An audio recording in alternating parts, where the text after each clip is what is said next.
Hello, this is Splodge. We're not doing cat reflexology today, but I do want to do some different foot stretches and a little bit of reflexology at the end maybe. This is in response to one of my friends, Nat. So Nat, this is for you, a nice little foot stretch for your hurty feet. If you have tennis balls, or even better, actual massage fascial balls, I'll just show you. You can get them as a pair. They're really, I think these are quite good ones. Doesn't really matter which brand. These are Navaris, but they're slightly harder than tennis balls, and they're great for self-massage, particularly on the feet.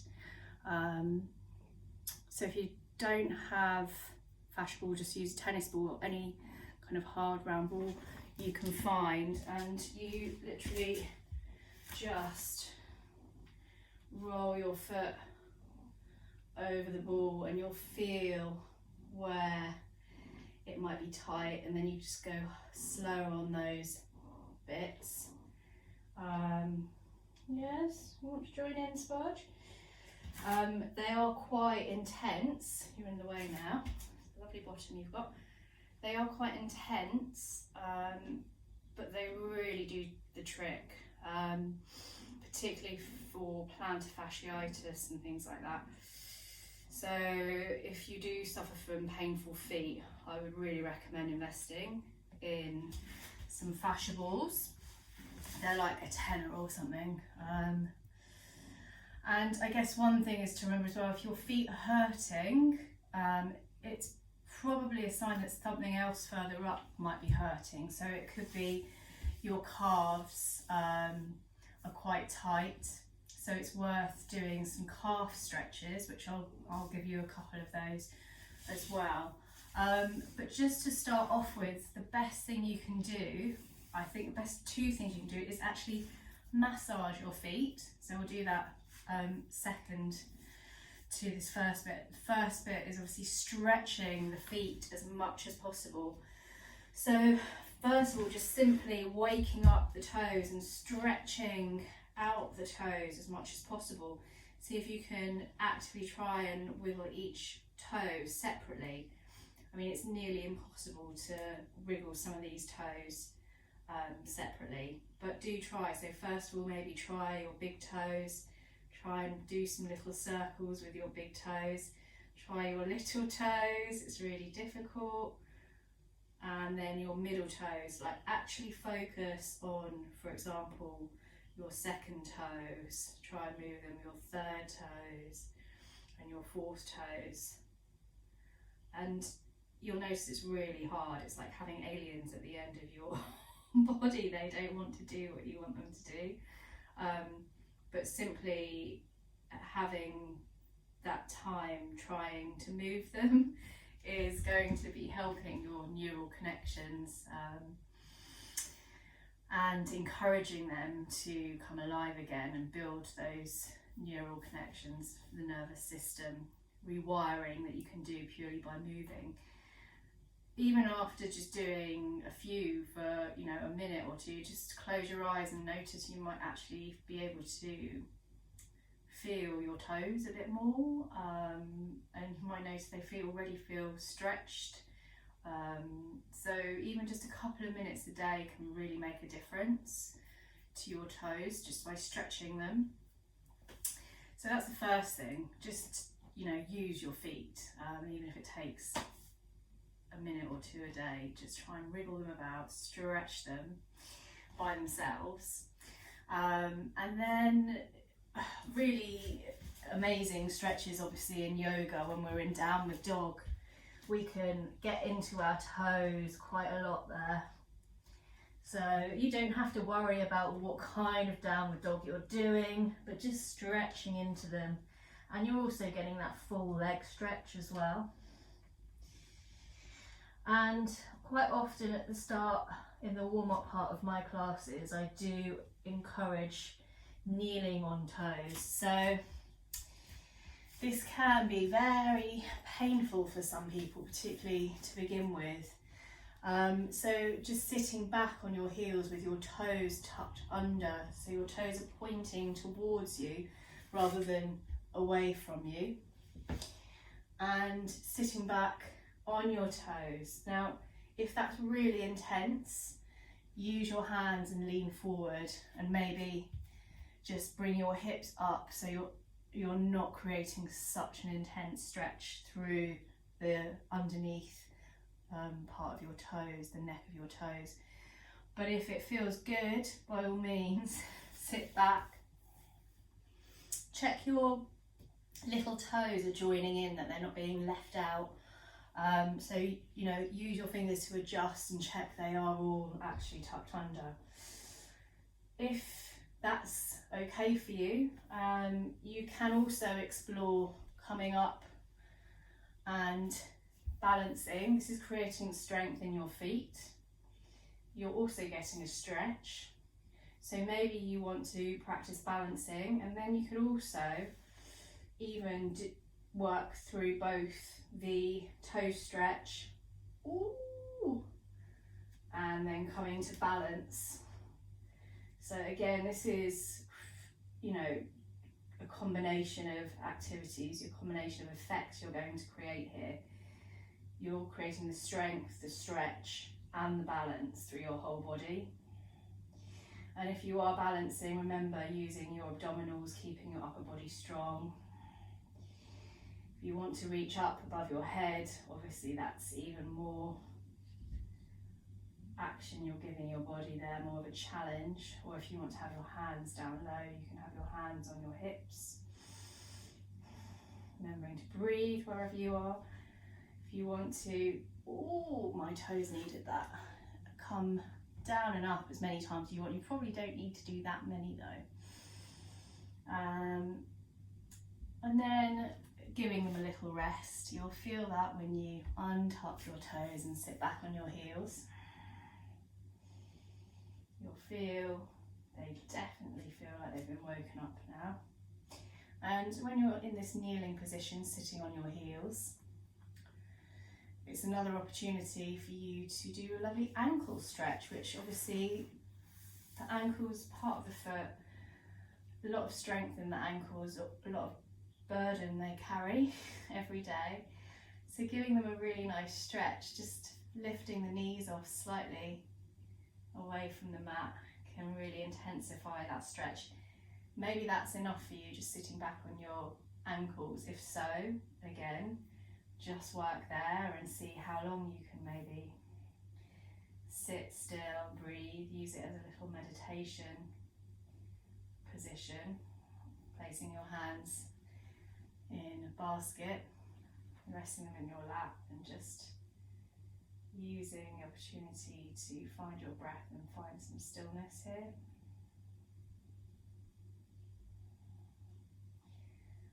And you should feel that stretch obviously in the front of the ankle, but you might feel it all the way up your shins, right into your knees, even into your quads.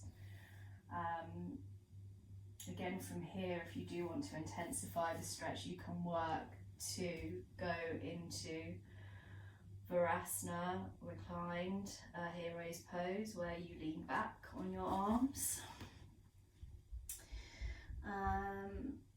But you can test out different things in that position as well. So yeah, just exploring how it feels to really do some intense stretches on your feet every now and then can be quite healthy. I'm a toe clicker, sorry. Again, that's a Thai yoga massage technique, toe and finger clicking.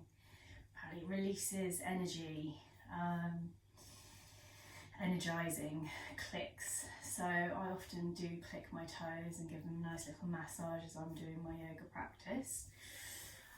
Qigong exercise that I found actually only this morning was quite cute, and I'm going to look quite strange doing this, but you can clap your feet together and it wakes up lots of reflexology points in the feet apparently. So clapping with your feet like a weird human seal, that. Obviously you can sit on a sofa or in a more glamorous position if you want to try this. But yeah, that definitely wakes them up. And then another little Qigong exercise I discovered this morning was again walking on the tops of the feet. So in between each of the toes,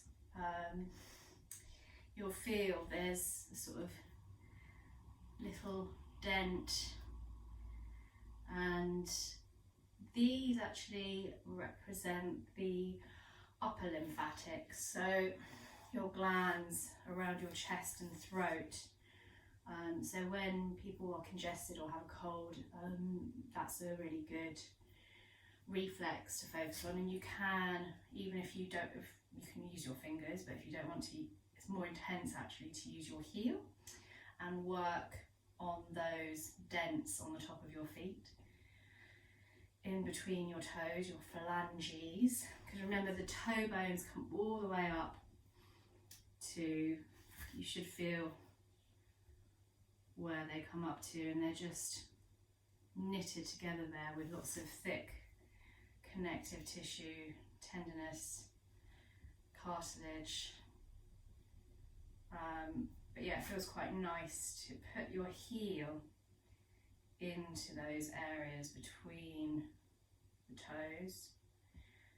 Notice how different your feet feel. Maybe one feels less sensitive and more receptive, more willing to have deeper pressure. It's always the way. And if there's a spot that's particularly nice, you can just hang out there and press your heel in a little bit. So that's quite a nice technique as well. It doesn't involve using your hands. Another one that does involve using the hands is to place the fingers. This is not a reflexology. Well, is it a reflexology technique?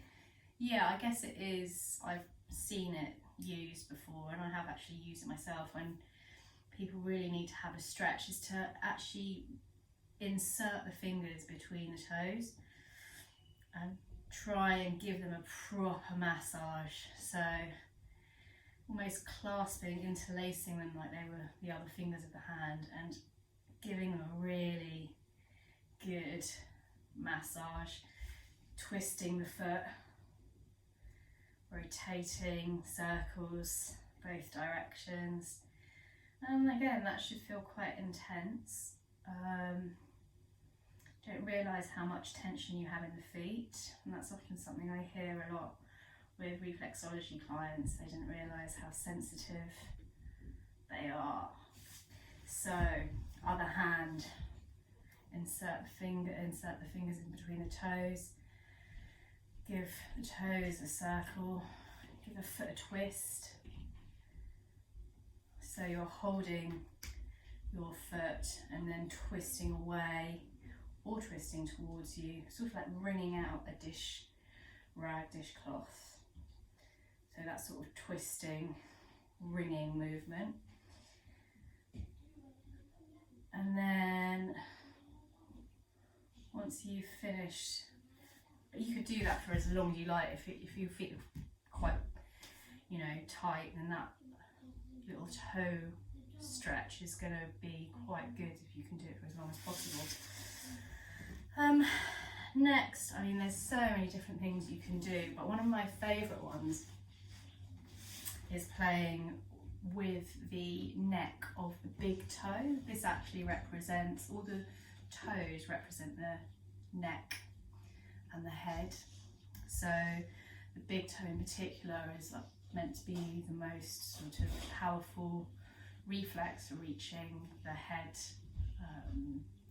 parts of the head reflex. So things like the pituitary gland is in there, the hypothalamus, the brain. We've also got on the top of the toe, the jaw and the teeth.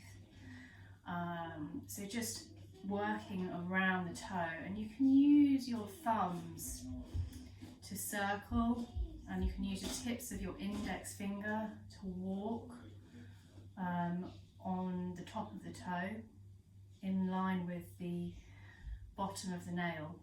on the first knuckle and the second knuckle. I'll do a separate reflexology video to get a little bit closer into these points of the foot, but just for now, just, you know, massage your big toe basically and notice how it feels. One particular area that gets very tense and that people often find are quite sensitive is the occipital area, which is on the underside of the big toe, around the neck of the toe, and that sort of big knuckle on the side of the big toe as well. So if you hold and press there, that's quite nice. And you can of course do that to all of the toes as well. So give them all a little rub, and obviously when you have more time you might want to explore giving each toe a little bit more attention, but just check that you're waking them all up evenly. Try not to spend too much time on one side versus the other, just so you get a sense of evenness. And then on the arch of the foot here, it's quite nice just to thumb walk around here, and you might feel it's quite sort of sensitive, or it feels really lovely, because there are some sensitive points here, particularly the bladder, and which, if aggravated or inflamed or very sensitive, is meant to reflect things or can suggest things like anger or being pissed off basically. It can also suggest holding on to unwanted feelings or emotions that don't serve you. So that's the emotional aspect of the bladder, and the urethra is around here as well. So UTIs and sort of bladder infections can be quite visible and sensitive when you press those areas. And then you've also got the kidney adrenal, which is one of the loveliest reflexology points. So I'll show you that in another video, but if you just generally use your thumb around the whole of your foot arch and either just walk in little lines or just make circles in that area, you can choose how soft or deep you work. But it's worth spending a bit of time here, because I think you'll notice the difference once you do spend a couple of minutes on those areas. And then finally, I think just joining the feet together and letting them connect can be quite a comforting and grounding thing to do, because this is your, well, it's cobbler pose, but it's also a really healthy pose to practice quite regularly, so to create some mobility in the hips and the knees. It's great for hip and knee health, and also for all your reproductive organs and digestive organs here. So trying to find a long spine and just bring the soles of the feet together. You can bring the feet as close as is comfortable, and you can use the hands and basket them around the toes, and this just gives a little bit of compression. Again, it's quite comforting. And just pressing the toes together. My toes are a little bit cold, so if your toes are cold, it might feel quite nice to just give that little bit of warmth to them. And maybe just sit here for a couple of minutes and notice how your feet feel after spending a little bit of time on them.